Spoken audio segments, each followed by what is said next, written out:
Hello all welcome to Rasa spice route. So, ఈరోజు మనం గోంగూర పులావ్ రెసిపీని చాలా యమ్మీగా ఎలా చేసుకోవాలో చూద్దాం. సో, దీనికి కావలసినవి 1 కప్ ఆఫ్ పుల్ల గోంగూర, 5 మీడియం సైజ్డ్ ఆనియన్స్ సన్నగా స్లైస్ చేసినవి, బిర్యానీ మసాలా దినుసులు, జీడిపప్పు, కరివేపాకు, పచ్చిమిర్చి సన్నగా స్లిట్ చేసినవి, ఇంకా దీనిలో సీక్రెట్ ఇంగ్రీడియెంట్స్ వచ్చేసి మన నేచురల్ రోజ్ పెటల్స్ డ్రై చేసినవి, ఇంకా 2 మీడియం సైజ్డ్ టొమాటో, ఫ్రెష్‌గా దంచిన అల్లం వెల్లుల్లి పేస్ట్. సో, దీనికి మనం ముందుగా ఒక పాన్‌ని హీట్ చేసుకున్న తరువాత, అందులో 2 టేబుల్ స్పూన్స్ ఆఫ్ ఆయిల్ వేసి, ఆయిల్ హీట్ అయిన తరువాత మన బిర్యానీ దినుసులు, ఇంకా రోజ్ పెటల్స్, జీడిపప్పు వేసి రోస్ట్ చేయాలి. ఆ తరువాత 1 టీ స్పూన్ ఆఫ్ కసూరి మేతిని వేసి ఫ్రై అయిన తరువాత, స్లిట్ చేసిన గ్రీన్ చిల్లీస్, ఆనియన్స్‌ని వేసి బాగా ఫ్రై చేయాలి.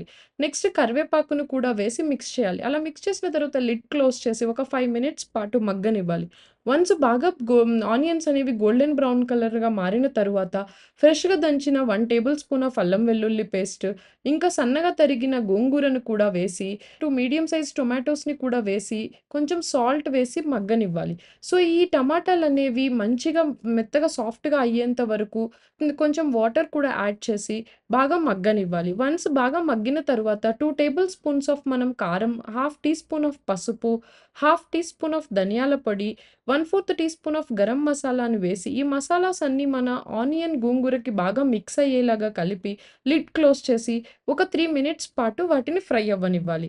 వన్స్ బాగా ఫ్రై అయిన తరువాత, మనం ముందుగా 2 అవర్స్ సోక్ చేసి పెట్టుకున్న బాస్మతి బియ్యం ఒక 2 కప్స్‌ని యాడ్ చేసి, అందులో 4 ½ కప్స్ ఆఫ్ వాటర్‌ని యాడ్ చేసి, హై ఫ్లేమ్‌లో ఒక 5 మినిట్స్ పాటు మనం బాగా కలిపి ఉడకనివ్వాలి. సో, ఈ టైంలో మనం వాటర్‌ని చెక్ చేసుకొని సాల్ట్ సరిపోకపోతే కొంచెం సాల్ట్‌ని కూడా యాడ్ చేసి, లిడ్ క్లోజ్ చేసి, ఆ తరువాత ఒక 5 మినిట్స్ తరువాత మనం మూత తీసి, ఒకసారి అలా మొత్తం తిప్పి, ఇంకా లో ఫ్లేమ్‌లోకి ఫ్లేమ్‌ని పెట్టి, ఆ తరువాత మనం ఒక 5 మినిట్స్ తరువాత మనం స్టవ్ ఆఫ్ చేసి, ఒక 20 మినిట్స్ పాటు మనం లిడ్ ఓపెన్ చేయకుండా అలానే ఉంచాలి.